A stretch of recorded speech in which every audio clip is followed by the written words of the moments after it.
Okay, well now I can finally get you some good video of the KZ550. It's a 1981. You can get the idea here. You can see a lot of this stuff here. See what I'm dealing with. The wiring here is pretty good.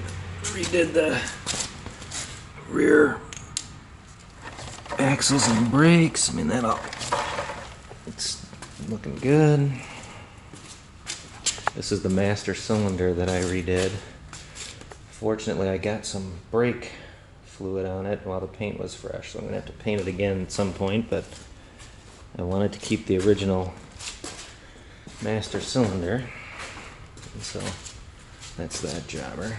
You get the idea. Gauges are pretty good. There's a little bit of dirt in there that I thought about taking them apart and doing the cleanup, but I'm not so sure about doing that job that way.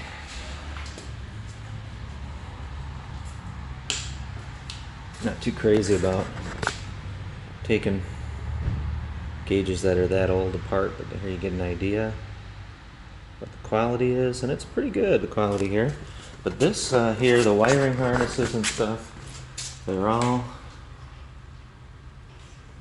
intact and nothing is terribly messed up with it. The caliper I rebled and went ahead and got through putting on 2 new rims. Fender's got a little rust on the rivet in the back there. I think I'll leave that be. I do think that this fork seal is, yeah, you can see kind of something in there. Yeah, that's going to have to be replaced, I think. Carbs have been through. I'm waiting on the air hoses. I actually got them ordered. Z1 was a little late, but I got them ordered through from some place in Germany that they said all the original pieces. Covers are all on. You can see here, but most of those wires are, I went through the connectors with dielectric grease. Everything's good. There's nothing chaffed. I don't like having this lead ground cable not covered. I didn't short anything, but it's tough to get a wrench around that. I think I'll get some black shrink wrap for that. You get the idea here. Most of you have, of course, seen a KZ before, but get the idea here. Pretty clean, pretty good. It's the stock chain on there, and I think it's going to last a little while.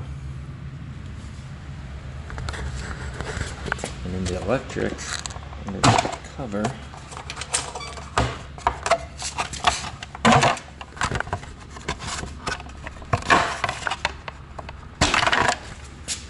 This all looks really quite good. I don't have any issue with any of that. It's all nice and dry and none of it's corroded. I've been into the full headlight because I took off the gauges and cleaned them.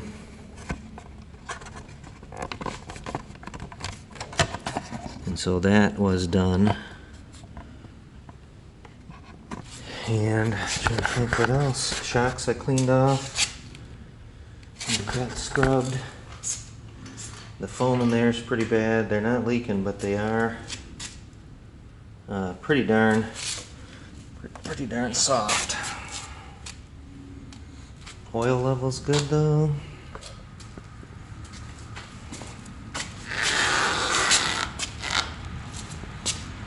So the pipes I cleaned off with some steel wool. They were in pretty bad shape.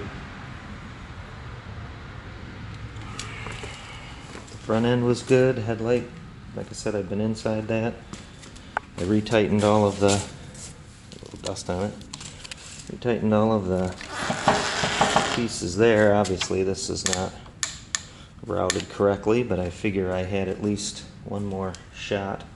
Put on these nylon caps that come from a cane service kind of repair for the bottom of a cane stick, and that fit right on there very well. Oil level's good. This cover is the one with a bolt that cracked off here that I had to drill and tap, and it's off just a hair because I didn't get that tapped perfectly, so I'm going to have to put some silicone on that just in case I run in the water. And on this side, you can see there's a little surface rust on the pipe there. But on this side, the side cover over here, again, we got electrics that all look really darn good. Get a little bit of the wash off out of there. So all that stuff was good. You can see that clasp right there, when I started taking it apart, it was pretty brittle, so I just left it alone. But I could see the wires in there, all the contacts are clean, all the contacts in the headlight are clean. So there she blows.